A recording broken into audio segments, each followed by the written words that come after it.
আসুৰ প্ৰাক্তন সাধাৰণ সম্পাদক শংকৰজ্যোতি বৰুৱাক গ্ৰেপ্তাৰক লৈ আসলতে উজনি অসমৰ ৰাজনীতি আজি দেশত উত্তাল হৈ আছে যে বিভিন্ন দল সংগঠনে তেখেতৰ গ্ৰেপ্তাৰক হেণ্ডকাপ লগাই লৈ যোৱাটোক লৈ প্ৰতিবাদ সাব্যস্ত কৰিছে পেট্ৰল পাম্পটোৰ সন্মুখতো প্ৰতিবাদ কৰিছে কোনোবাই গৈ অইল ইণ্ডিয়াৰ সন্মুখতো প্ৰতিবাদ কৰিছে যে ৰাজনীতি বৰ্তমানে পৰিপ্ৰেক্ষিতত প্ৰেক্ষাপটটোত আসলতে উত্তাল হৈ আছে এই সময়কণতে চৰকাৰখনে কেনেধৰণে আগবাঢ়ি গৈছে চৰকাৰখনে দুটা পক্ষৰ পৰা লাভ ল'ব বিচাৰিছে এটা পক্ষ হ'ল যে যিসকল তেওঁলোকৰ ভোট বেংক আছে যে বাহিৰৰ মানুহৰ অনা অসমীয়া মানুহৰ ভোট বেংকটো ইনটেক ৰাখিবৰ কাৰণে তেওঁলোকে নিজৰ কৰি ৰাখিবৰ কাৰণে কি কৰিলে প্ৰথম অৱস্থাত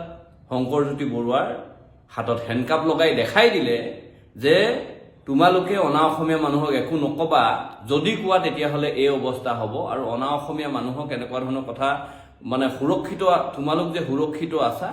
হিমন্ত বিশ্ব শৰ্মাৰ চৰকাৰৰ দিনত তাৰ প্ৰমাণ যে আসুৰ জেনেৰেল সেক্ৰেটাৰী এজনক প্ৰাক্তন জেনেৰেল সেক্ৰেটাৰী এজনক আমি হেণ্ডকাপ লগাইছো তাৰ মানে তোমালোক আমাৰ ওচৰত সুৰক্ষিত ভোট বেংকটো আসলতে তেওঁলোকে সুস্থিৰ কৰি ৰাখিবৰ কাৰণে চৰকাৰখনে এনে ভূমিকা পালন কৰিছে তাৰ পিছৰ পৰ্যায়ত শংকৰজ্যোতি বৰুৱা কিয় হেণ্ডকাপ লগালে এই বিষয়টো লৈ মুখ্যমন্ত্ৰী ডাঙৰীয়াই হেণ্ডকাপ লগাব নালাগিছিল বুলি কৈ জাতীয়তাবাদী যিটো চেতনাৰ সেই চেতনাৰ মানুহখিনিৰ ভোটটো সংগ্ৰহ কৰিবৰ কাৰণে ব্যৱস্থা গ্ৰহণ কৰিছে তাৰ পাছৰ পৰ্যায়ত পীযুষ হাজৰিকা জয়ন্ত মল্ল বৰুৱা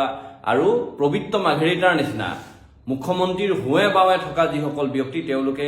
এই বিষয়টোক লৈ দুখ প্ৰকাশ কৰিছে যে কিয় হেণ্ডকাপ লগাব নালাগিছিল কৈ আসলতে জাতীয়তাবাদী যিটো চেতনাৰ ভোট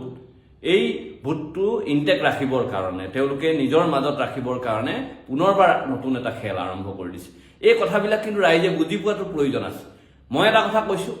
যে শংকৰজ্যোতি বৰুৱা কালিলৈ বা পৰহিলৈ জেলৰ পৰা ওলাই অহাৰ পাছত বিজেপিত জইন কৰিব পাৰে বিজেপিত যোগদান কৰিব পাৰে আমাৰ এটাই কথা অসমীয়াৰ যিটো চিন্তা আৰু চেতনা যে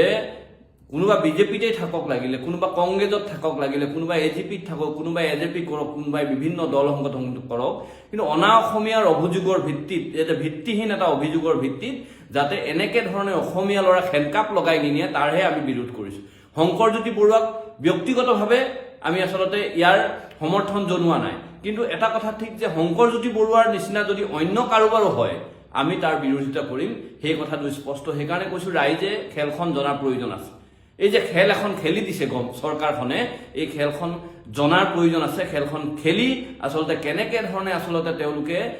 নিজৰ ভোটাধিকাৰ ভোটটো নিজৰ আসলতে ৰাখিব পাৰি নিজৰ কৰি ৰাখিব পাৰি তাৰ কাৰণে ব্যৱস্থা গ্ৰহণ কৰিছে সেইকাৰণে ৰাইজক কৈছো সজাগ হওক আৰু যিসকলে প্ৰতিবাদ মুখৰ কৰিছে যিসকলে প্ৰতিবাদ সাব্যস্ত কৰিছে মই এটা কথা স্পষ্টভাৱে ক'ব খুজিছো তেখেতলোকক যে বিজেপি চৰকাৰে এনেধৰণে খেল খেলি থাকিব জাতীয়তাবাদী হিচাপে বিভিন্ন সময়ত তুচ্ছ তাচ্ছিল্য কৰিব আৰু অনা অসমীয়া ভোট তেওঁলোকৰ লগত ৰাখিবৰ কাৰণে সময়ত তেওঁলোকে খেল খেলিব সেইকাৰণে সকলো সজাগ হ'বৰ কাৰণে মই আহ্বান ৰাখিছো